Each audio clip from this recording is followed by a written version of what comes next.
On today's episode, we talk to Doug MacLeod, Associate Professor of Composition and Communication at SUNY Cobleskill, about comedy, nostalgia, and everything in between.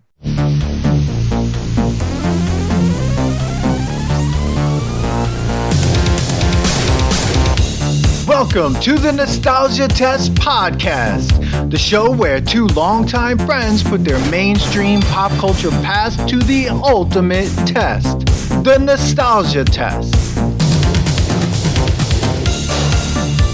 What's up, Dan? Manny. We're here. Here's another one of Dan's favorite type of new episodes for this year. I love these episodes. The academic. What are we calling it? Like the academic? I think it's like series. I think we're gonna have to put a title on it and almost be like Nostalgia Test Academy or the Nostalgia or Test. Nostalgia Test 101. Nostalgia Test 101. Oh, Manny. Oh, yeah. Well, you could do like Norm Macdonald's, talk about it as podcasting poison. Oh my God. Let's get right into it, Dan. So yeah, our guest is already just chiming in, getting right in there. We're here today with a really great guest. Actually, we've been communicating over email, been looking forward to this episode. We are with Doug MacLeod, who's an associate professor of communications and composition at SUNY Cobleskill.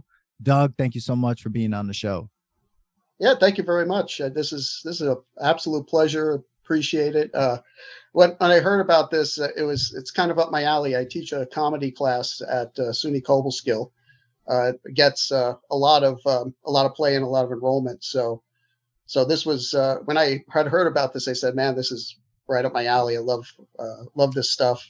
Loved it since I was a kid." So I appreciate it. Thank you very much. Oh, I mean, we appreciate it. I mean, the last few episodes that we've done like this has been like so eye-opening, and I feel like appreciate because it makes us be like our podcast has been all about like let's watch, eat, play, like re-listen to a bunch of stuff and totally just either ruin it for the rest of our lives or like be like, yeah, we definitely sometimes ruin our childhood. Like, no, why did we do that to ourselves? We thought it was so great.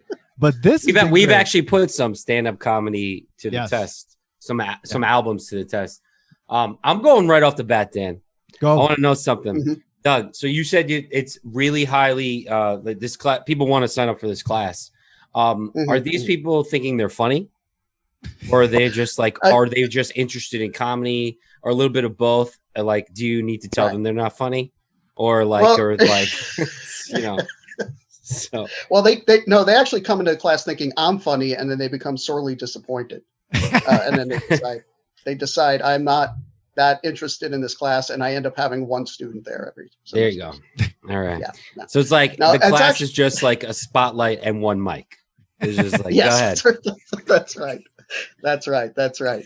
Yeah, but I usually use a stool. I have a bottle of water, next to me. Actually, you could actually Robin tell Williams I kind of dress. Yeah, I kind of dress like a stand-up from the 80s. There you go. Keeping it nostalgic. Well, what kind of stuff do you do in the comedy classroom? In the comedy class, like your communications and compositions professor. So I'm kind of interested in how you incorporate comedy into that, and then some of the things you think your students do. Yeah, the way that I do it is I teach it by decade. So what I do is I go pretty much from the 1920s, talk about old school Charlie Chaplin, Buster Keaton, Harold Lloyd, stuff like that. Talking about the old clowns and vaudeville and talking about class issues associated with that. We're going into the early stages of the Depression and that sort of thing, and how comedy kind of connected in that way. Then I moved up in the 30s, talk about His Girl Friday, talk about the screwball comedies. Then the 40s. Let's see, in the 40s, what do we talk about? I pull up I actually pulled up my thing just to make sure that my class to make sure they knew what I was talking about here. 40s and 50s actually talk about sex comedies and Some Like It Hot. And the politics, get into that with Dr. Strangelove. So as you can see, I kind of move in a very linear direction when it comes to that stuff. But, and try to find ways to show how comedy connects with culture and how important it is to culture. whether it reflects it or whether it makes fun of it, either one or the other. I mean, first of all, I wish I took a class like that in college. Yeah. Just because I love so you do all sorts of comedy. It's not just stand up. You're doing like, you just said like the shows, TV shows, movies, other things that are going on.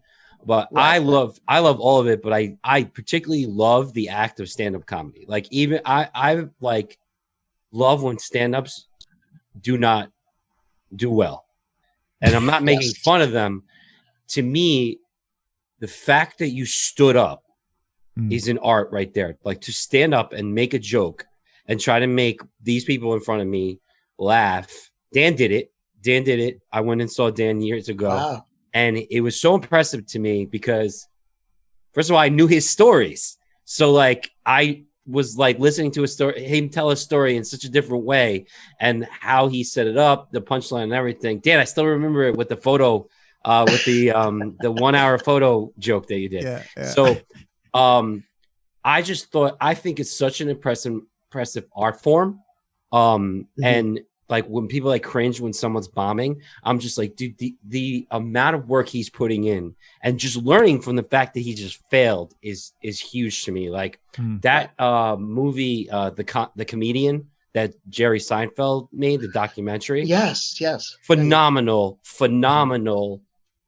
movie to watch of how a person constructs a show to go on TV, like how he bombed so much just to make 45 minutes, and like how people think it's so easy, and like it's just I love there's nothing bad there's no bad stand-up to me, because like it's all amazing.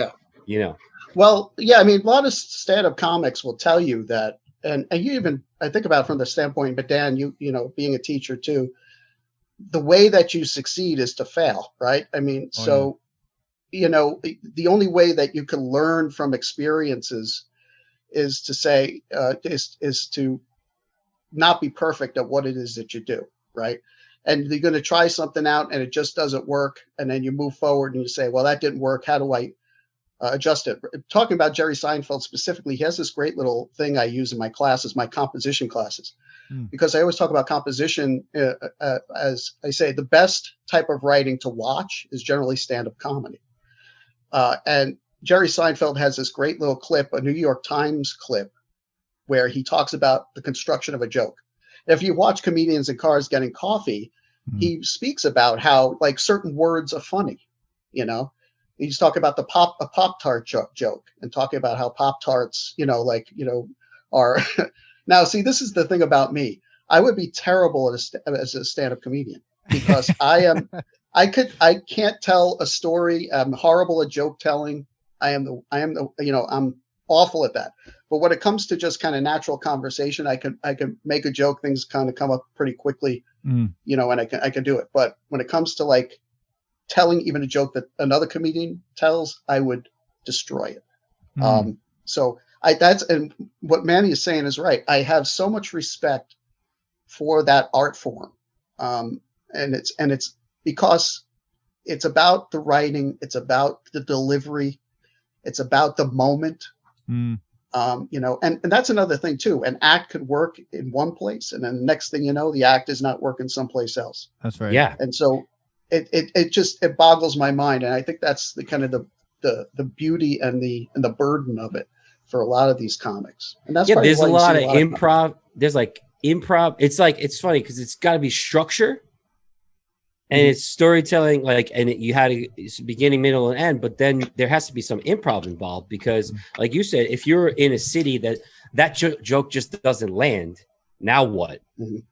Now what? Like, do you switch up your whole set? Like, oh man, I had a whole half hour of this topic and it didn't seem to like grab, like, okay, now I got to flip the script and go somewhere else. And like, talk about pivoting.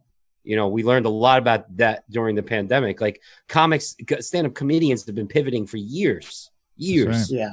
You know, I mean, you see. Well, I was thinking about. Oh, go ahead, Dan. Sorry. I was just gonna say, like, this idea of pivoting and learning what works in one place and not, right? On that show, on Mrs. Maisel, right? Like she is on like on in around season 3, I think, or 2, I forget. Anyway, she's on tour for the first time, and she's in Vegas, and she's doing all these very specific New York jokes, and they're not landing at all in Vegas, right? The Vegas crowd's like, I have no idea what you're talking about.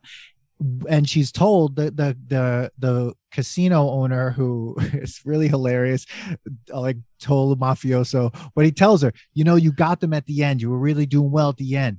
Do that. Stop talking about like Bergdorf's or like this store here that's really specific to New York or whatever. And then you got them. And it's like learning that craft, right? Like, and you were saying like teaching is very like connected, because you go into a classroom, you're like, I have what I want to do this semester.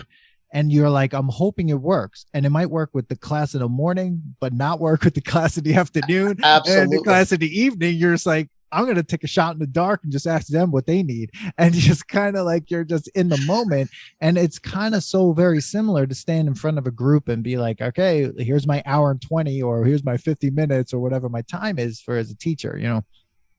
Yeah, no, you're right about that. I remember once I was teaching a class, interpersonal communication class, I think it was. And usually that class goes pretty well. There's a lot of discussion and stuff like that, but it wasn't, I mean, you know, I stood there and there was just nothing going on. Every class, it was just nothing. And so what I decided to do, I said, you know what, I'm going to just try something. I remember at a conference, someone said that what they did was they had one class that was completely silent. And all they did was kind of just sit there in silence. But being that it was interpersonal communication, I said, I want to add a little bit more to this. So what I did was I had them set up an account on what we call Moodle. I don't know what you have, Blackboard or something like that. Yeah. And what they did was I would type one question to them about interpersonal communication through the system, and they can't talk, but all they can do is type up the conversation. And so what we did was have a silent class with that. Right. And it worked really well. But the thing is I said, you know what, I'm just going to do this once. You know, I'm not sure if I could really let it go time after time after time again. But it's like sometimes you just have to think on the fly, you know, and just kind of see how it flows. I mean, comedians do that a lot. I mean, you see it like one of our favorite comedians. I mean, Mitch Hedberg. I mean, he had jokes very like written. I mean, he was such a meticulous writer. And I think that some people forget like how much Mitch Hedberg wrote. Like those jokes weren't just like nonsense jokes. He like was writing and crafting and revising those one-line jokes. But then when he saw things were happening and not happening, he would throw these like ad libs in there that would just be so interesting to kind of turn the tide a little bit. And the audience was like caught off guard by that. And it's just like, oh, and that catching people off guard creates the kind of like trust. And it's like, all right, give me that next joke. Let's see what happens on the next one, you know? Yeah. Yeah. Remember that time that, Dan, there's an episode. I remember like he was bombing. He was like, but not for us, because we were watching it. Like we loved anything Mitch Hedberg did. Yeah. And if you're listening to this podcast and you don't know who Mitch Hedberg is, I don't know how you've been listening to this podcast. Go back, listen to all his jokes. But I remember he was bombing on his one special, and he's like, "Oh, everybody came to the not so special Mitch Hedberg special," because like he had people there that just got tickets and they didn't know who he was, so they weren't understanding his jokes. They were like, "What is this? Like this one-liner? What he kind of sounds like a stoner." It sounds like he's just making this up on the fly, which he wasn't. And then there was a moment in that show that you could tell the crowd all of a sudden got it. They were like, "Oh, this is how he rolls." Yeah. And then all of a sudden, and this kind of now is going to tie into this cultural conversation I want to have. Now all of a sudden, the zeitgeist of that room is like, "We're for it. Whatever you say now, we're in it." Like you're going to say the same style, the same types of jokes that you said for half hour that we weren't laughing at, but now we're into it. So let's do this, you know? Yeah. And like, that's art to me. And that's amazing. And then it just also shows you about like what I wanted to go back to, like we were talking about culture, and I know this is like a random connection, but how throughout the years, how comedy has changed, and like what people thought wasn't comedy now can be comedy, and the outliers. Like, do you guys go over that? Like the people that you were talking about, like there's some race gets involved in it. There's other things that can be brought up throughout the years and the decades. It changes, right? Slapstick is no longer funny, but then all of a sudden it is, like, you know. Right. Yeah, I am with my comedy class. I just mentioned, my composition class. I would show a clip from George Carlin's Jammin' in New York, which was an airline sketch. You know, like, and you know, I'm assuming cursing's allowed on this on this podcast. Oh yeah. He's like, he's like, get on the plane. He says, "Fuck you, I'm getting in the plane." In the plane, you know, let Evel Knievel get on the plane, right?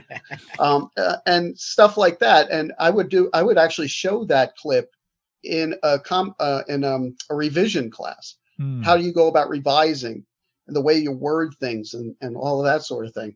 And I would, back in 2008, 2009, 2010, show that clip, no problem whatsoever. Now I don't show the clip anymore. Like, for example, he discusses concepts of what is, calling it a cockpit, for example, and stuff like that, right? And as funny as it is, at the same time, I recognize that it could be very uncomfortable for individuals in the class.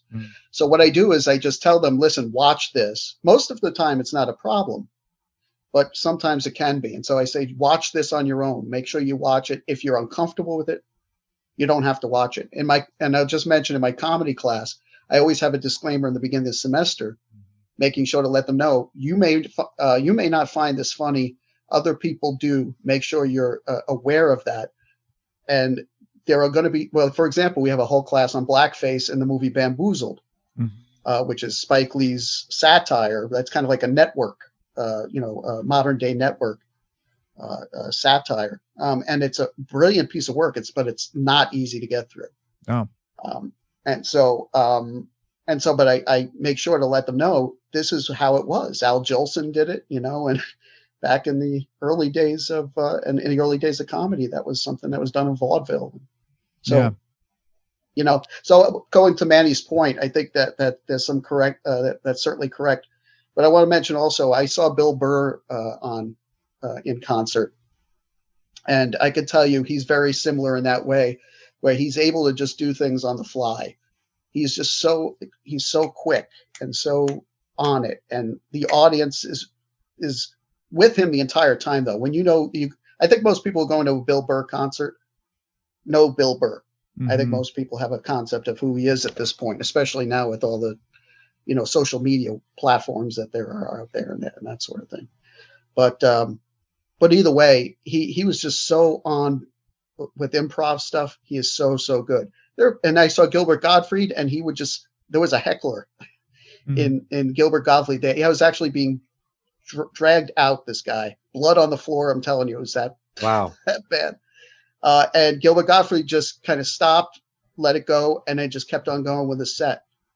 But didn't stop or didn't really do much in the way of improv. Kind of just let it go. So everybody has their way of doing it. They want, it depends on the way that their brain works, I suppose. Yeah. But it goes back, so I always find it interesting, how subjective comedy can be too. Well, you just said it, you might not think this is funny, but other people do. And because of that, I think comedy should never stop. There should never be censorship on comedy, because I think I think comedy is the last, I don't know. Is it the last glimmer of hope that speech is still allowed, and you're allowed just to be able to make fun of everything? But then some people might just be no, it's too offensive. Then it's just well, shut it off. Well, but oh, go ahead, Dan. Yeah. I was just gonna say so Mark Maron was talking about this on his podcast. He had two episodes. He had one episode where he was talking about comedians that kind of are complaining about this idea that they're being canceled and stuff. And he was look, he's just he used to tell jokes that were he would never tell again. And he had audience members come up to him, tell him that was, that hurt me here. This is why. And he changed. And he's I can still be funny. He's I can still do the things that I want to do, and I can still be funny. He's without punching down on groups that have been punched down on historically, right? And so like, and it's interesting because he's like, he also then had a comedy historian on, who I'm forgetting his name, and they were talking about like real canceling, like what real canceling was. And they brought up Lenny Bruce, and they were like, that was being canceled. He's like, the federal government was coming down on him. He's being arrested for saying a word. He's being put in jail. He's like, everyone else, he's like, there are people reacting, and there are people telling them that they don't want to be talked about like that anymore. But these comedians are still making a living, where Lenny Bruce became like totally destroyed. Like his whole career was destroyed. And so like, there was like this whole comparison, and it's like, it's really interesting where like, I get the idea of everything of like, you know, like I'm, you know, you could say what you want, but like, I feel like some comedians are also asking to also be free from the consequences of what they say. And that you're not free from. You could say whatever you want, but don't think that there's going to not be a reaction, and you can't be free from a reaction. Like that's just, that's freedom of speech coming the other way. That's the exchange of that freedom of speech. Like you can't just be free to say whatever you want and then not think that someone's not going to say something back, you know? And I think that's kind of the dichotomy of it. Yeah. It's also based on context though, too. And the fact is that I could show George Carlin in a classroom, but if it's making people feel uncomfortable, there's going to someone's bound to go to the dean or something and say, listen, this guy is showing stand-up comedy in his classroom, right? And it's a composition class. So how do those two things connect? Now I could make that connection. There's no doubt about that. But the fact is that that other person won't see it because all they do is hear bad words, right? But also thinking about Lenny Bruce specifically from, you know, and by the way, Lenny Bruce has a special place in my heart because he is actually one of the first comedians I would say that I ever heard on an album. My father took me to a girlfriend's house. You know, my mom and dad had gotten divorced years prior, and he was dating somebody, and she had all these old albums, and one of them was a Lenny Bruce album. And I said, wow, can I was like 8 years old or something like that. They said, can I hear it? And they let me hear it. Wow. To their credit, they let me hear it. But I will say this, I don't remember any of it. Yeah. And the fact is I really didn't get it. And you know, based on context, obviously it's not going to happen. What Lenny Bruce did, what George Carlin did, what Richard Pryor did, that stuff was so ahead of its time at that time. It's nothing now. I mean, and you could say just about anything on stage with the consequences, understanding that there may be consequences to your actions, right? But also, if you're going to a Bill Burr concert, you know what you're getting into. Yeah. So if a person is being offended, I mean, this is the thing too. You have to look at all of the different angles that are associated with it. I think we tend to react, right? If that's what Mark Maron was kind of talking about. I think it's true. It's like, oh, I'm offended, so now I have to go out there to state those things. And I'm not saying that your feelings are wrong. I'm just saying, you know, there are going to be other people who are not offended by it and find it quite funny. So, you know, you have to read the room, right? You have to read the room. Yeah. As a teacher, as a stand-up comic, as a director, as a writer, all that sort of stuff. Did you happen to see the recent George Carlin documentary? I have, you know what? I have not yet. And I know that's probably sacrilege to those who love George Carlin. No. And I'm a huge George Carlin fan. I just, based on a lot of other things that I'm doing right now, like podcasts and stuff. Yeah. No. So why I brought it up is like, I was pretty big fan of his, but I didn't know his earlier life was really like basic mainstream comedy. Yeah. And he took a chance. Like you were talking about canceling. He was like, you know, I was thinking Z100 is mainstream, like pop culture, like, you know, dressed like you know, like the Beatles, like he was like the Beatles, like showed up, dressed, nice cut. Him and Pryor actually are on the show, like couldn't say anything off collar, like couldn't bring up politics, and then he decided I'm not having fun anymore. I'm not growing as a comic. I'm going to say something. And he was he was out. He lost all his money. Arrested. It was done. He was done. And then and then all of a sudden the decades changed. The culture changed. And you had an anti-establishment, anti-mainstream that came along with him. And all of a sudden he became the mainstream. Yes. Right? Yes. So he started the culture. And then there's comics that were trying to be like him. And then it's like, and then when you're at the top, like that's a tough place to be too, because now it's like, well, if you decide to change again, people are going to hate you.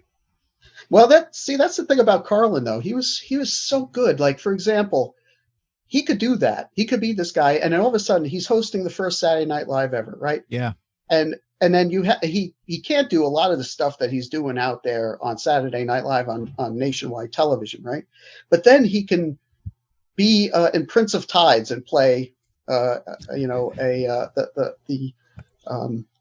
friend to Barbara Streisand, right? And then he could be in Bill and Ted's Excellent Adventure and play that role, and Rufus, right? And then play, then be on Shining Time Station of all things. Wasn't that a probationary reason though? Didn't he have to be? No, because someone said that. Is that a maybe? The rumor was that he had to do that for probation, but I actually think in the documentary they didn't really mention that, but they did mention he loved it. Like he loved, kind of challenging himself to being that kind of comedy, and that then like there's other comedians that can do that too, and I find that amazing that they could do that. Like Bob for you to be able to but I was gonna say Bob Saget. Like I never knew he was dirty until I got older. This guy was on Full House. This guy was on America's Funniest. Like he played the straight guy. He played that guy that like couldn't curse you. There was no way you thought he went and said the worst things ever in a comedy show. Like when I heard that, I was like, what? Yeah, the Aristocrats. I saw. Yeah, I've seen the Aristocrats. When I saw him in Half Baked, I was like, "Holy shit!" Like that was the craziest thing. That was America's Dad. All of a sudden, decided to drop F-bombs. I was like, "What?" It's like talk about like nostalgic. I remember the moment I heard Bob Saget curse, and I kind of lost my mind. I was like, "What?" Like this guy? What?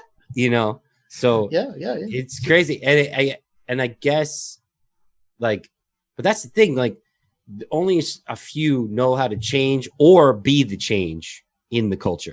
Of comedy, and bring everyone with them. That's the hard part. Like, that is the hard. George Carlin had like, after a while. I mean, like at the end of his career, I mean, he had everyone was behind him, and that's the hard part. Like getting everyone behind you and still being able to like say things about everybody. But his political jokes still work today. Yeah. That's crazy. But that's the thing. Like, I love Bill Hicks. And whenever I see a Bill Hicks, like think of Bill Hicks, I'm like, here's also a person who America totally rejected and was just like, we hate you. Go to England to be famous there and then come back and do like, backwoods comedy, places. Right. And he was doing comedy since he was 16. But he was just saying the most unreal stuff, but he was just like so cutting edge. Like he was just like 19 and then he died in 96 like of cancer.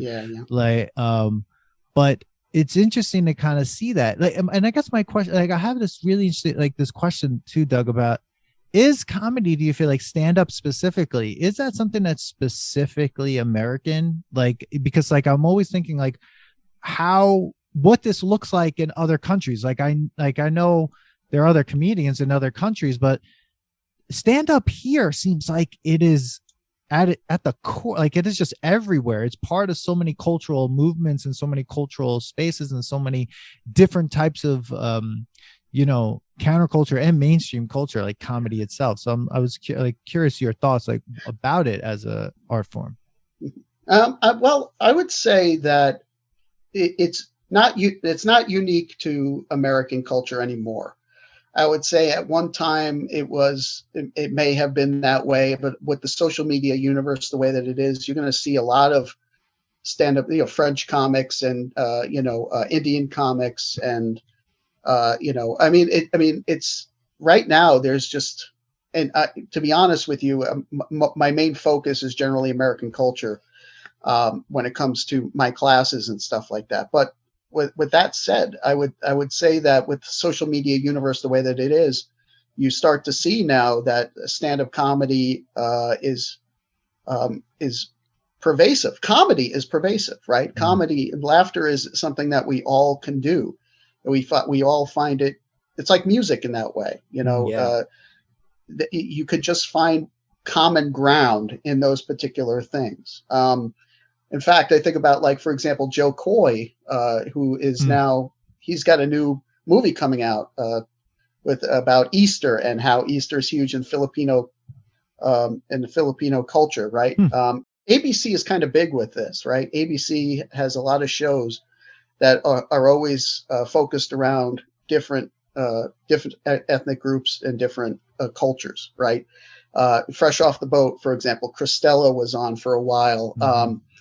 And then, thinking about Modern Family, right? So what I would say is I would say currently anyway, that it is now more and more pervasive. And we're starting to see more individuals who are outside of U.S. culture, United States culture, American culture, that are doing this, because it's everyone could relate to it. I probably babbled a little bit too much there. No, not at all. It's totally on board. Like Mitch Hedberg, like, you mumble a little bit, you get to your point. It's all good. Like, we love that. That's like right up our alley, right? But I think you're right. I think, like, we think it's so part of our culture sometimes, like, especially thinking how many comics that we, that are in the discussion now with, like, even comics just all over podcasting. I mean, like, your stand-up comedians are constantly in the conversation now. When, like, it was like you had to go to a place, to a comedy club, see a stand-up comic, never hear from them again until you go see them. And now with social media and podcasting and YouTube, it's like 24/7 just comedy, like stand-ups, like giving their perspectives, talking.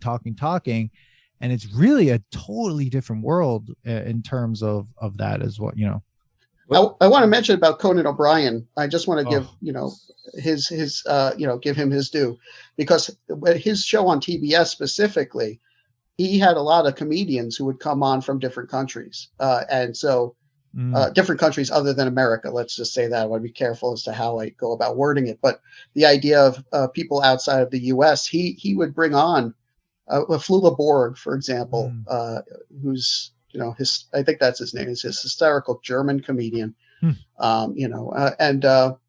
people from the UK, thinking about it from out, right across the pond and stuff like that.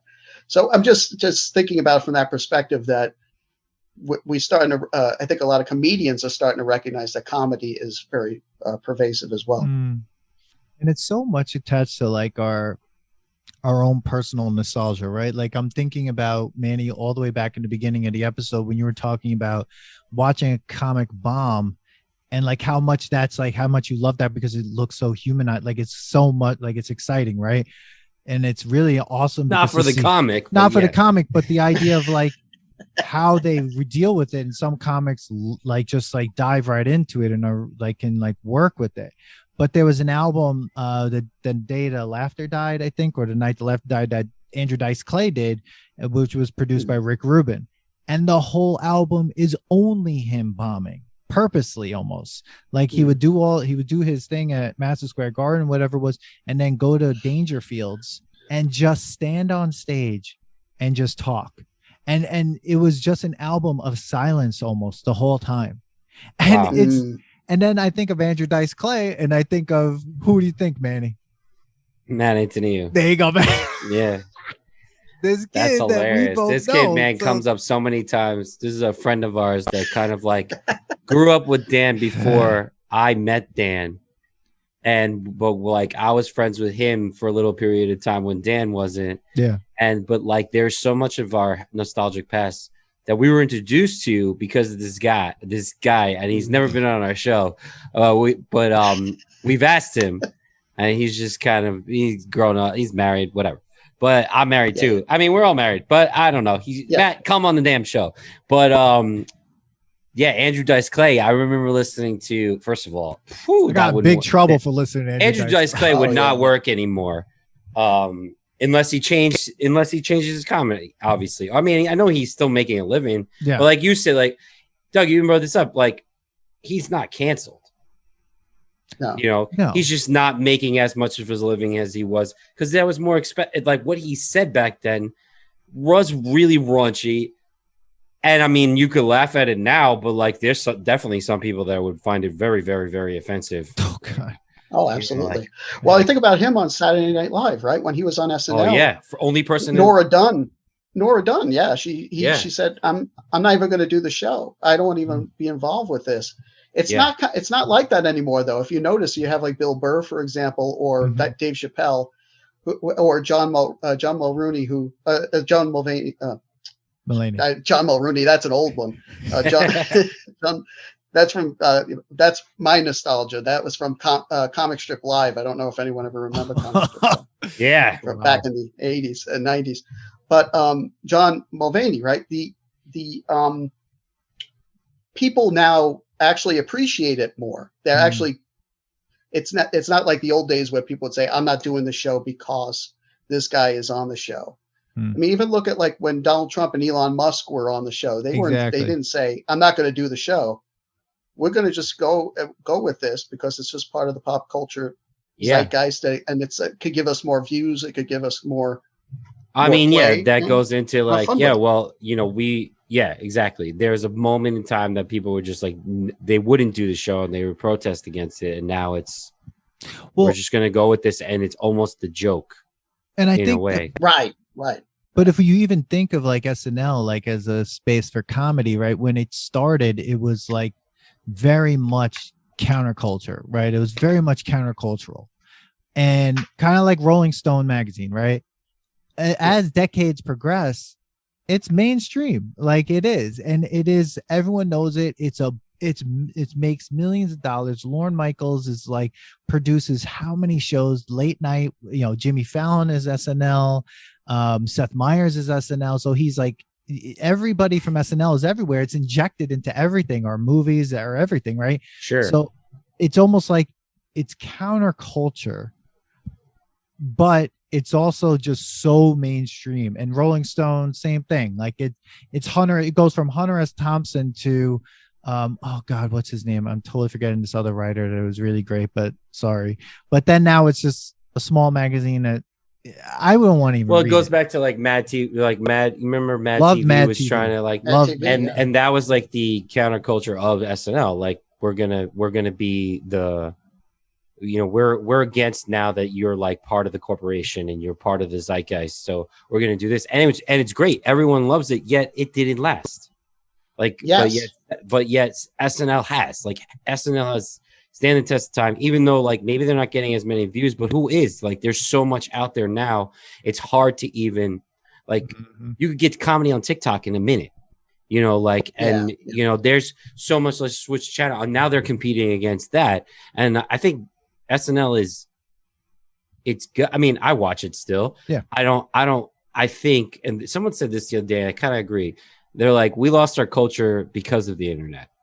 Because the last decade that anything was like really cultural, they say, was the 90s. That Vanilla Ice, right? That was before. Yeah, it was. That was Vanilla Ice on TikTok. Yeah. Yeah, and I was like, I was trying to think about that, and I was like, and maybe obviously the 90s is huge for me, and that's like our decade.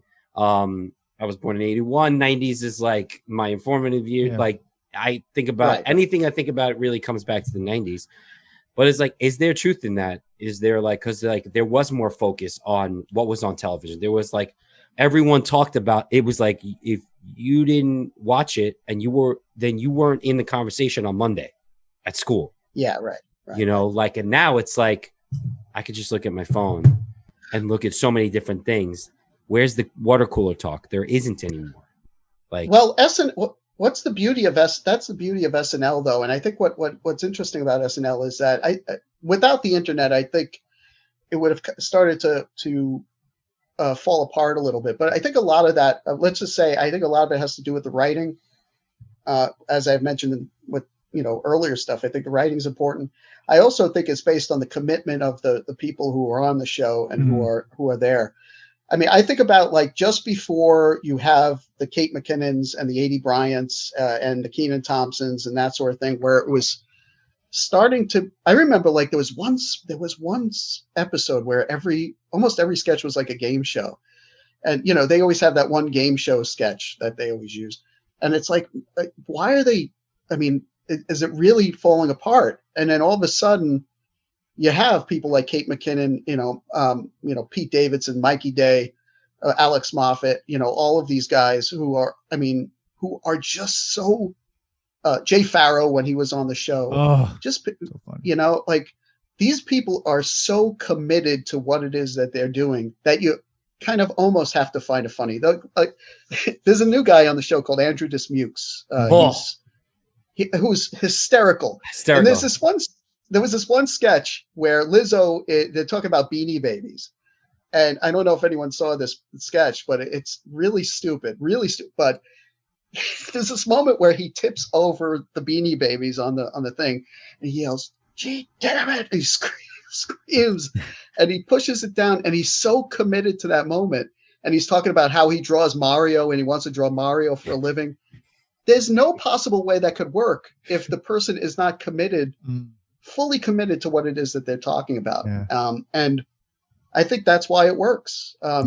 People who are Cecily Strong, oh, by the way, Cecily Strong, with the whole thing about her wearing the clown outfit and talking about the abortion she had years ago, that was huge. Oh my God. And it was spectacular. It was funny. It was raw. It was, that is what SNL is all about, right? Mm-hmm. That's what you see with this kind of counterculture sort of thing that say, I'm going to just push the envelope and I don't care what people do. Like Andy Kaufman used to do, right? I'm going to just piss people off and I don't even care. I'm going to read The Great Gatsby on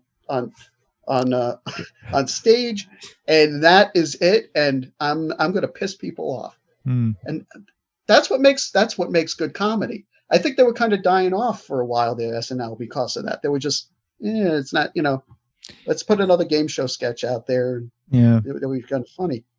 But I think it takes a lot of guts to do what some of these people are doing now.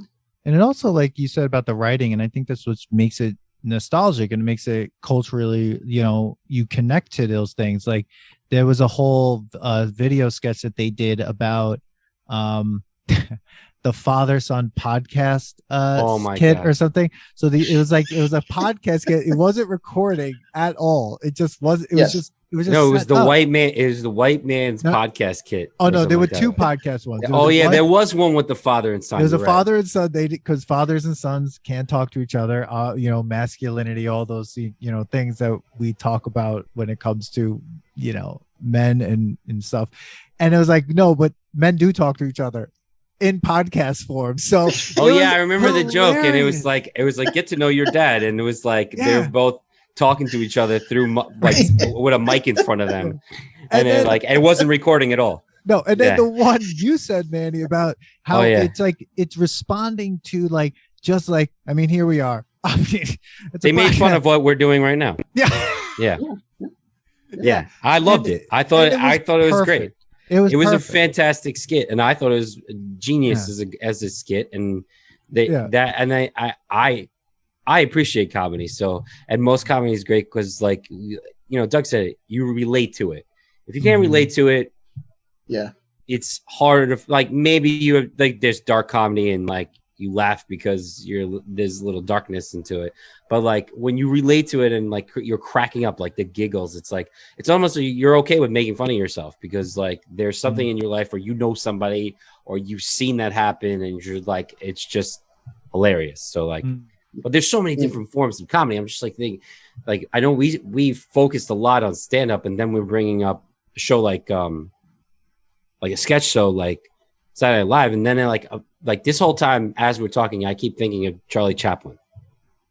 Just thinking about that kind of comedy, and thinking about him in his time, and being able to a silent film actor making you laugh. and like what that took. You know, like Mm-hmm. I would have loved to see outtakes, what it was like to be on stage with Charlie Chaplin. Oh, like yeah. what it sounded like, because like, was it as funny when you heard everything, or is it like actually there's an art to the fact that it was silent? You know, like yeah, go ahead. Go ahead. I was going to say, I just read Buster Keaton. James Curtis wrote a book on Buster Keaton, and he talked about because Buster Keaton's an interesting one as well, who was able to acclimate from the silent world up to, like, he would do commercials in the 1960s and stuff like that. He would do, and the thing is it really depended on the person in those particular instances. Chaplin was able to kind of acclimate a little bit to the sound world. He did a couple of sound movies, Limelight, for example, and that sort of thing. But it didn't work very well for him, you know, as opposed to Keaton, who always felt like Keaton was a physical comic, right? Chaplin was more about the emotion of the comedy. You know, he had this kind of beautiful face that you could put a close up to, and you could feel the emotion coming from. Keaton was the great stone face, and he always made sure the camera was further away so you could see all the slapstick that was taking place during that time. And so I think a lot of it has to do with the individual, the tenacity of the individual, the voice of that individual. People who write comedy take it very seriously, and Keaton was like that. You know what I mean? And I think Chaplin was like that too. I would say there's probably not a lot of laughs behind the scenes. No, I mean, that goes back to sometimes you do find out that comics are actually very, very serious, and this is kind of a way to cope with how serious they are. Like, and you know, you go back to like Robin Williams and problems that he was having, yet like you would see him on stage and think that he's funny all the time. And like talk about with Charlie Chaplin, like that movie was the Great Dictator or something like that. He does like this huge speech. Woo, that speech is huge. That's some serious stuff right there. I'm like, isn't this guy supposed to be a comedian? I always find that comics actually do a really good job at like dramatic roles. They could play the exact opposite, like that smiling, laughing face and that sad face of like that you see on stages all the time. I'm like, that is a comic. Like they like Tom Hanks was a comedian. Oh, he was so funny. We knew him in the funniest movies. He was so great. I mean, I loved him in Big. I mean, was it Bosom Buddies? I mean, yeah, sure. Like Bachelor Party, and then all of a sudden, then all of a sudden he turns into Tom Hanks, serious actor, and we were all for it. We're all like, oh my god, like, guys, like, like, Jesus, I forget that he's a comic sometimes. I'm like, no, he started as like physical comedy. So I think a lot of people think of him when we talk about Philadelphia and Forrest Gump, and that was early 90s. He did a movie called Punchline, if anyone's ever seen Punchline, which is about stand-up comedy and the dark side of it. Sally Field, John Goodman, Paul Rodriguez had a small role in it. He was a stand-up from the 80s. And it talks a great deal about the dark side of this sort of stuff. I think about Steve Martin too. Steve Martin, I went to go see Steve Martin in concert. He was kind of talking about his career. And it was like an NPR event. And right after he came out, and he was doing signatures and stuff like that. And he's such a Zen guy. Like you would think he was on all the time. And it wasn't like that at all. In fact, I told him, I said, one of my favorite performances of his is a movie called Grand Canyon, which was back in the early 90s with a Lawrence Kasdan movie directed, Big Chill. So it's a fantastic film, and it's a very dramatic role. So it's interesting. I think you're right, Manny. I think we see a lot of that stuff happening. Comedy is harder than drama. It just is. And then you like, again, the culture or just the years that changed, like what was funny isn't anymore. So now you got to find the new funny. And it's like, okay, so there's, and cause like, so stand up became huge on Netflix. It's now like a way to like stream a lot of good things. But like, what's the recent comedy that's out? Like a comedy show that, I mean, I guess Murders in the Building is, you know, you got two great comedians doing it, and I happen to like it. I think it really couldn't get through it. I just have the first 2 episodes. I haven't watched much of it. I don't think it's like there's like the most recent comedy show that I watched before that was New Girl, which I thought was phenomenal when it was out. And I remember Dan said that this show's not good. I was like, I watch love the it show. Now. The show is phenomenal. The show is really good. And then I'm watching this, but I'm like, I don't think it's like the new culture though. There's like some nostalgia to it. It's like set up like stuff we used to see. Well, with a new spin on it. That's why I think The Marvelous Mrs. Maisel does so well. Like, I look at it and I'm like, it's so huge. But that show started pissing me off too. But there's something like that. It touches on those moments, right? Like you see a character, an actor who's Lenny Bruce, and that actor is phenomenal. I mean, I can't believe it. I feel like I'm watching Lenny, but I hear him. But it really touches on all the cultural points where like not just stand up and the performers, but it takes in the culture around it, which I think that's what comedy does really well. It's that even in like a movie or a TV series or stand up or whatever, it works on taking in the culture really well and kind of try to deliver it to people, whether it's in a 30-minute sitcom or a 45-minute set or like an hour and a half movie. It does a good job of, like you said in the beginning, Doug, like reading the room, because there are 80s comedies that you can't just reboot and redo because you got to read the room. It's not going to work. Can you be funny still? Yeah, but you got to know that, the room that you're in and realize that. Yeah. Well, the problem is his niche market too, right?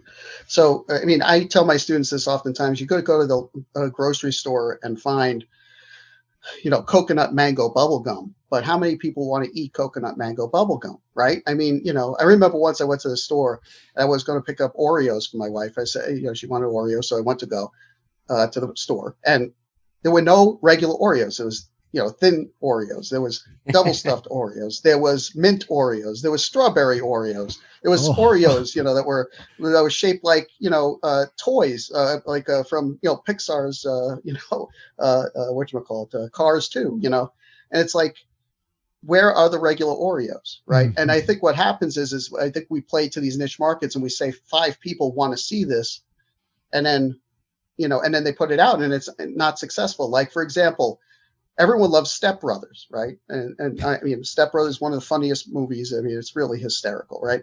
And then they said, let's make another movie because we're just jumping off the back of that. What is that? What was Holmes and Watson? Yeah. And it was a total bomb.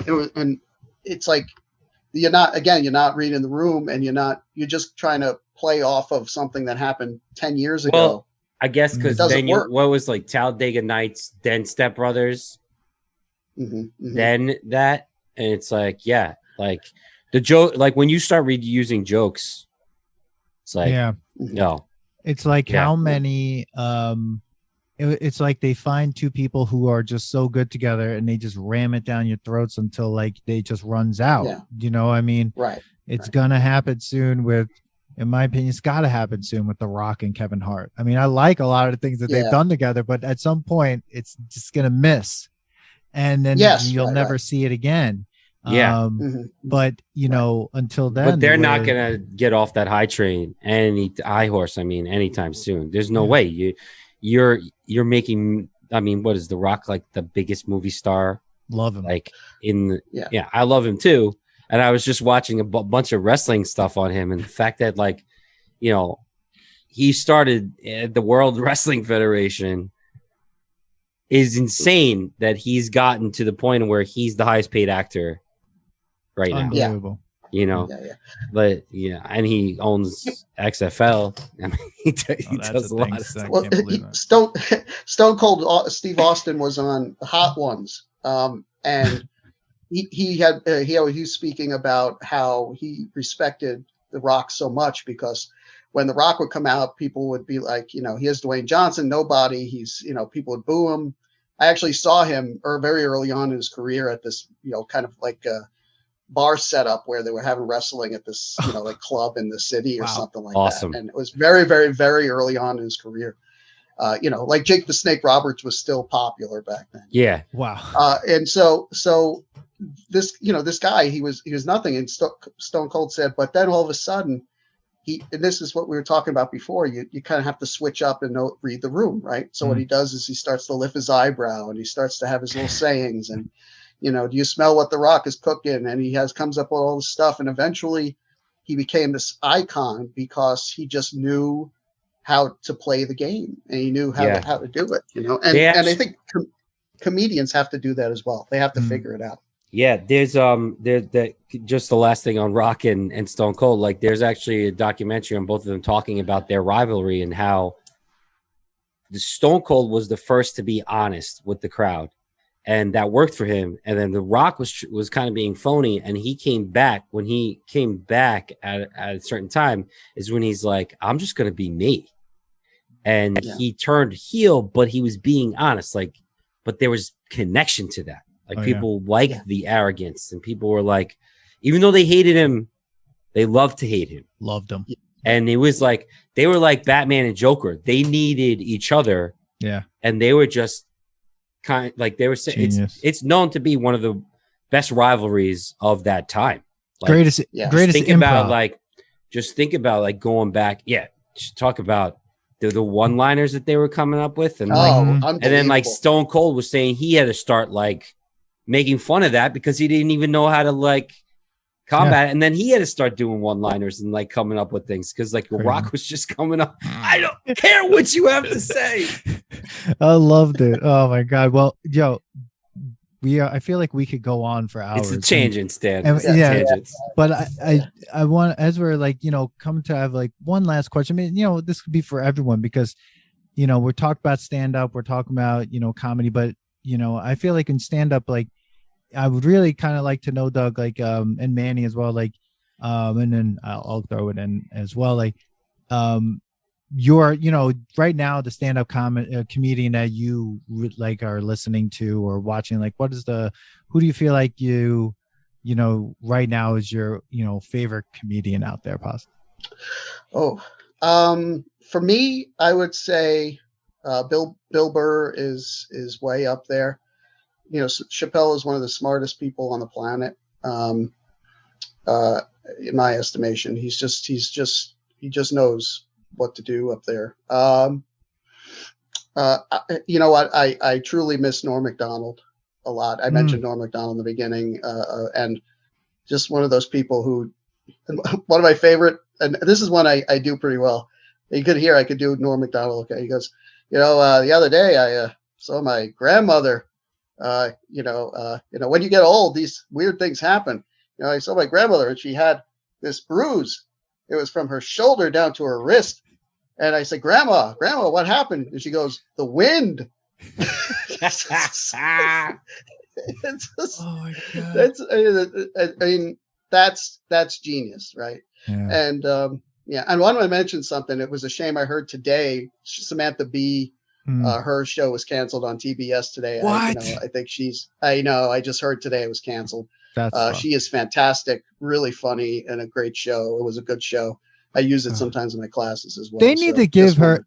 Then when James Corden leaves, let's like give Samantha Bee that spot. That's a great idea. I want to see a woman in the late night spot on national television. Like let's change it up. Like someone else other than like who we've had. It's like Samantha Bee would be perfect for that. Perfect.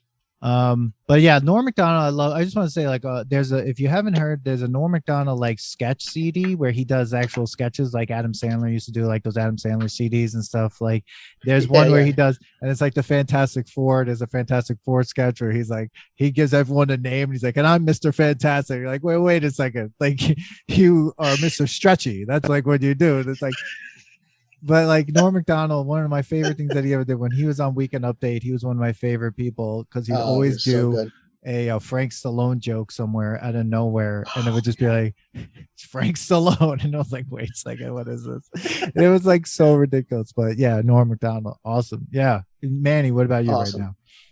I'm gonna be honest. with the whole crowd. I actually stepped away from like stand-up comedy for a little while. The last show that I watched was the Chappelle special, that got like this whole big crowd against him and stuff like that. I thought it was great. I understood, and he like brought it up that he was being pretty much canceled. I do think he's very smart. I haven't really watched anyone new. I've seen like previews on Netflix, like the Bill Burr one just came out. I've seen some stuff. I don't have like a favorite guy right now. Like there's not someone that I'm just like, oh yeah, I want to listen to him all the time. I got to get back to it. I think I got inundated with like, well, this podcast makes me watch a lot of old stuff. The last couple of months when I have been watching stuff, like I went to go see Maverick, I went to go see Lightyear, I went, so I was kind of busy. But it does look like some really good, like funny things are out there.